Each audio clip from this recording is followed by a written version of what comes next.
Hello दोस्तों, नमस्कार। मेरा नाम है नीरज वर्मा और आपका मेरे यूट्यूब चैनल में स्वागत है। दोस्तों, आज का हमारा टॉपिक है एटीसी। ये एक इनकम टैक्स का एक्ट है जिसमें हमें कुछ इन्वेस्टमेंट और सेविंग्स के ऊपर बेनिफिट दिए गए हैं कि हम उसको लेके ऑप्ट करके हम अपनी टैक्स सेविंग कर सकते हैं। नॉर्मली जो टैक्स पे जो रूटीनली अपना टैक्स भरते हैं, मोस्टली लोगों को ये बात मालूम है, लेकिन ये वीडियो उनके लिए बहुत ज़्यादा इंपॉर्टेंट होने वाली है जिन लोगों ने इन्वेस्ट तो कर दिया है बट उसका वो बेनिफिट नहीं ले पाता, उन्हें मालूम नहीं है ये एटीसी में कवर होता है नहीं होता है, एटीसी क्या होता है, ये सब उनके लिए है।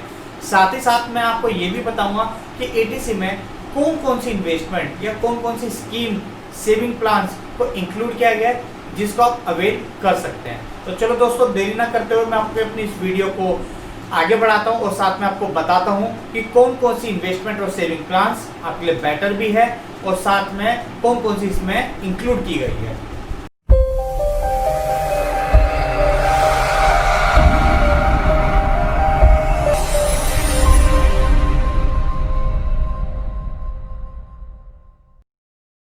तो दोस्तों, इनकम टैक्स एक्ट एटीसी, इसके बेनिफिट जो है आपका एचयूएफ और इंडिविजुअल दोनों ले सकते हैं। साथ ही साथ दोस्तों, मैं आपको एक बात क्लियर कर दूं कि जो एटीसी एक्ट में हम 1.5 लाख तक की टैक्स रिबेट की या बात कर रहे हैं कि इसमें 1.5 लाख तक का टैक्स रिबेट मिलता है, इसका मतलब है दोस्तों कि आपकी 1.5 लाख से इनकम को रिड्यूस कर दिया जाता है, ना कि आपको 1.5 लाख तक का टैक्स को बचाया जाएगा। ठीक है दोस्तों, ये कंसेप्ट क्लियर होना चाहिए कि आप जो भी इन्वेस्टमेंट करोगे या जो भी सेविंग प्लान्स लोगे उससे लेने से तो आपकी 1.5 लाख तक का जो आपने इन्वेस्ट किया है उससे आपकी जो टोटल इनकम होगी एनुअली वो रिड्यूस हो जाएगी। जो बाकी रिमेन बचेगा उस पर अदर मेथड के हिसाब से आपका टैक्स कैलकुलेट होगा। ठीक है दोस्तों, ये कंसेप्ट क्लियर हुआ। नाउ दोस्तों, हम बात करेंगे सबसे पहले पीपीएफ की, public provident fund. Public provident fund दोस्तों 15 साल का इसका मिनिमम टेन्योर होता है। साथ में आपको कुछ उसमें इंटरेस्ट और रेट मिलता है जो आपका 7.2 या 7.9 तक जाता है और ये आपका इजीली ओपन हो जाता है थ्रू आपका पोस्ट ऑफिस प्लस आपका बैंक के थ्रू। और दोस्तों, इसमें सबसे प्लस पॉइंट ये है कि जो इस पर मेच्योरिटी का अमाउंट मिलता है, मीन्स आप जो 15 साल तक अगर आप लेते हैं तो उसको जो मेच्योरिटी का अमाउंट होता है वो भी आपका टैक्स फ्री होता है। इसको एक्सटेंड करके 5 ईयर और बढ़ाया जा सकता है, मीन्स टोटल ये 20 ईयर तक हो सकता है दोस्तों। इसके बाद बात करेंगे दोस्तों ईपीएफ की। ईपीएफ दोस्तों, ईपीएफ और पीपीएफ थोड़ा सेम से लग रहे हैं। जो पीपीएफ है उसका मैं आपको बता दिया है। जो ईपीएफ होता है वो दोस्तों होता है एम्प्लॉय प्रोविडेंट फंड। आप किसी भी कंपनी में या किसी भी ऑर्गेनाइजेशन में काम कर रहे हैं, अगर वहाँ पे ईपीएफ की फैसिलिटी आपको दी जा रही है तो दोस्तों वो फैसिलिटी के अंदर जो भी आपकी इन्वेस्टमेंट होती है, मीन जो भी आप शेयर पे करते हो वो भी आपका एटीसी में क्लब किया गया है। दोस्तों, एक बात का ध्यान रहे, जो आपका एम्प्लॉय का शेयर होता है सब उसी के ऊपर आपको एटीसी का जो रिबेट है वो मिलती है।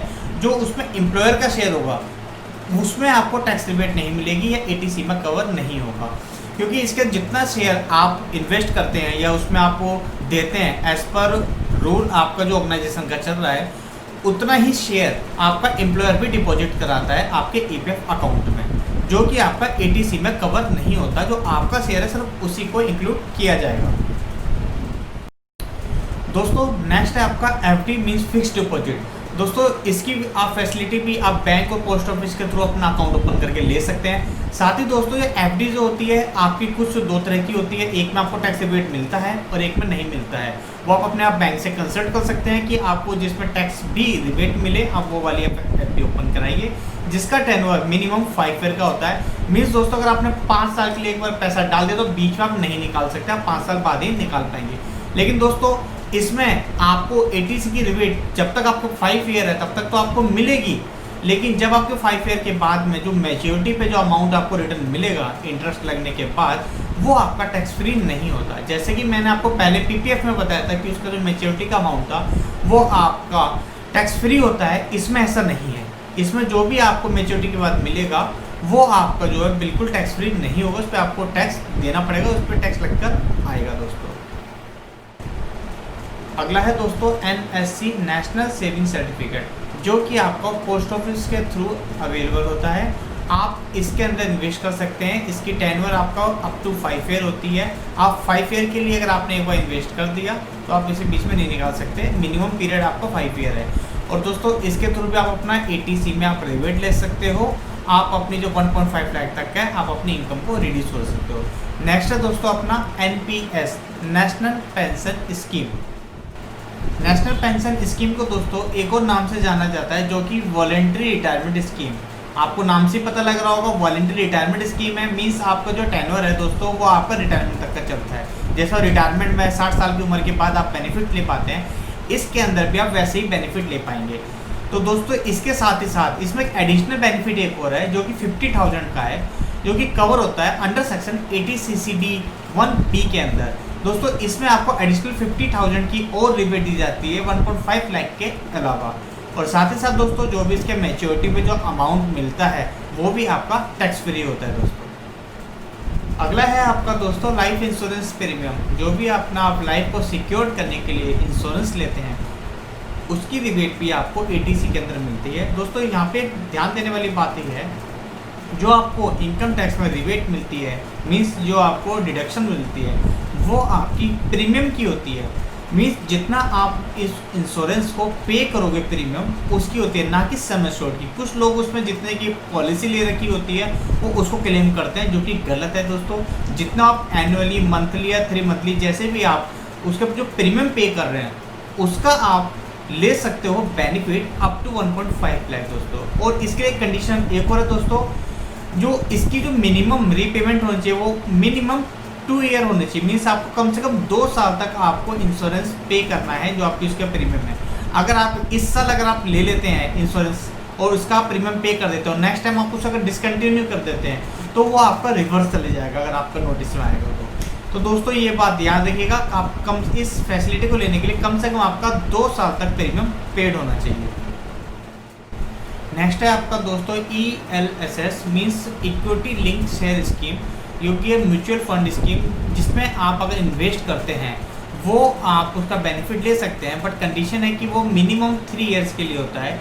और दोस्तों इससे आपको जो रिटर्न मिलेगा, जो आपको इसमें रिटर्न आएगा, क्योंकि मार्केट बेस स्कीम है दोस्तों, तो इसमें जो भी रिस्क होता है वो मार्केट बेस होता है, तो आप देख के उसे इन्वेस्ट कीजिएगा। और इसमें जो आपका रिटर्न आएगा दोस्तों, अगर वो आपका 1 लाख से नीचे होता है तो आपको कुछ एग्जम्प्ट मिलते हैं। अगर आपका 1 लाख से ऊपर की अगर आपका रिटर्न्स आते हैं तो उस पर दोस्तों लॉन्ग टर्म कैपिटल गेन के हिसाब से आपका @10% के हिसाब से आपका टैक्स लगता है। तो दोस्तों इस बात को ध्यान दीजिएगा, क्योंकि मार्केट के ऊपर रिस्क है। आपको जो भी इन्वेस्टमेंट करनी है, जो आपका रिटर्न आना है, जैसे जैसे आप इन्वेस्टमेंट करते जाओगे और उसमें जो आपकी रिटर्न आता रहेगा, अगर वो 1 लाख से ऊपर जा रहा है तो वो आपका लॉन्ग टर्म कैपिटल गेन में काउंट हो जाएगा दोस्तों। नेक्स्ट है दोस्तों सीनियर सिटीजन सेविंग स्कीम्स, इसको SCSS के नाम से भी जाना जाता है दोस्तों। इसका आपको नाम से ही पता लग रहा होगा, क्योंकि सीनियर सिटीजन स्कीम है, मीन जो भी है आप अगर 60 साल के हो चुके हो तो आप इसमें अपना अकाउंट ओपन करा सकते हो, या आपका बैंक और पोस्ट ऑफिस के थ्रू ओपन हो जाएगा। इसमें भी दोस्तों आपको जो लॉकिंग पीरियड है आपका 5 ईयर का है, आपको मिनिमम 5 ईयर के लिए आपको इन्वेस्ट करना होगा दोस्तों। बट इसमें जो भी आपका 5 ईयर के बाद में जो आपको रिटर्न मिलेगा, जो भी इंटरेस्ट वगैरह, वो भी आपको जो है टैक्स फ्री नहीं होगा, उस पर आपको टैक्स पे करना पड़ेगा। नेक्स्ट है दोस्तों सुकन्या समृद्धि योजना। ये दोस्तों भारत सरकार द्वारा चलाई गई योजना है। इस योजना में दोस्तों जो लड़कियां हैं उनके ब्राइट फ्यूचर को देख करके चलाई गई है। उसके नाम से पैसा आप इन्वेस्ट करते हैं, आप उनके जब भी नाम से अकाउंट ओपन करेंगे बैंक या पोस्ट ऑफिस में दोस्तों, उसका टेन्योर जो फिक्स होगा वो होगा 21 ईयर्स का दोस्तों। 21 साल तक आप उस टैक्स बेनिफिट का लाभ उठा सकते हैं अंडर सेक्शन 80C, वो भी 1.5 लाख तक। साथ में ही दोस्तों जब भी उसकी मैच्योरिटी होगी 21 साल के बाद, जो उसका अमाउंट मिलेगा दोस्तों वो भी आपका टोटली टैक्स फ्री होगा दोस्तों। इसमें एक बेनिफिट एक और दिया गया है, या तो आपका लॉकिंग पीरियड 21 साल का होगा, या फिर आपका जो लॉकिंग पीरियड है वो आपकी शादी के ऊपर डिपेंड करता है। अगर आपके बच्चे की शादी 18 साल के बाद आप कभी भी करते हैं, वो भी आपका मैच्योरिटी का अमाउंट उस टाइम भी आपको विड्रॉ करने की इजाज़त दे दी जाएगी। मीन्स आप उस टाइम पे भी अपना मैच्योरिटी का अमाउंट ले सकते हो, वो आपका कंप्लीटली टैक्स फ्री होता है दोस्तों। नेक्स्ट जो है दोस्तों वो है ट्यूशन फीस। जो भी अगर आपके बच्चे जो हैं, अगर आप कोई ट्यूशन पढ़ते हैं किसी भी इंस्टीट्यूट या किसी भी ऑर्गेनाइजेशन में जो स्टडी कर रहे हैं, उस पर जो भी खर्चा होता है ट्यूशन फीस का, वो भी आपका इस 80C के अंदर क्लब किया गया है। आप मैक्सिमम दोस्तों 2 बच्चों की ट्यूशन फी का रिबेट आप इस सेक्शन में ले सकते हैं। आप 1.5 लाख तक, 1.5 लाख तक आप जो है ट्यूशन फी दिखा सकते हैं अगर आपका कोई भी बच्चा ट्यूशन पढ़ रहा है किसी या तो प्राइवेट में या फिर किसी इंस्टीट्यूट में, किसी ऑर्गेनाइजेशन में, आप ये भी बेनिफिट ले सकते हैं। तो दोस्तों बाकी जो प्लान कीजिएगा वो भी इस इन्वेस्टमेंट को देख के रखिएगा कि आपका इसमें भी आपका बेनिफिट होता है, तो आप उसी के हिसाब से बाकी चीज़ों को इन्वेस्ट कीजिएगा। नेक्स्ट आता है दोस्तों स्टैम्प ड्यूटी का। जो भी हम गवर्नमेंट को स्टैम्प ड्यूटी पे करते हैं, जब भी हम नया घर खरीदते हैं, जब हम उसकी रजिस्ट्री कराते हैं दोस्तों, और उस टाइम पे हम जो स्टैम्प ड्यूटी गवर्नमेंट को पे करते हैं वो भी दोस्तों ATC में कवर की गई है। आप उसका भी रिबेट ले सकते हैं अप टू 1.5 लाख दोस्तों। तो ये तो थी दोस्तों सारी की सारी इन्फॉर्मेशन जो मैंने आपको दी इन्वेस्टमेंट प्लस सेविंग। अब दोस्तों ये सारी कुछ मार्केट रिस्क भी है, कुछ इन्वेस्टमेंट आपको देख के लेनी होगी, कुछ आप इजीली ले सकते हैं दोस्तों। इसमें इंश्योरेंस भी कवर है, साथ में आपके कुछ इन्वेस्टमेंट भी कवर है। तो दोस्तों सोच समझ के फैसला लीजिएगा, पहले आप उसकी टर्म एंड कंडीशन पढ़ लीजिएगा, उसके बाद ही आप उसको ऑप्ट कीजिएगा ATC में वो आता है नहीं आता है। और फिर भी ना समझ में आए दोस्तों तो आप मुझे कमेंट करके मैसेज, व्हाट्सएप या ईमेल के थ्रू पूछ सकते हैं दोस्तों, मैं आपकी पूरी हेल्प करूँगा। तो दोस्तों आई होप आपको मेरी वीडियो पसंद आई होगी दोस्तों। थैंक्स फॉर वॉचिंग, और आप इसी तरीके से मेरे साथ वीडियो में बने रहिए, मैं आपको और भी बेटर इन्फॉर्मेशन देता रहूँगा। थैंक यू सो मच दोस्तों।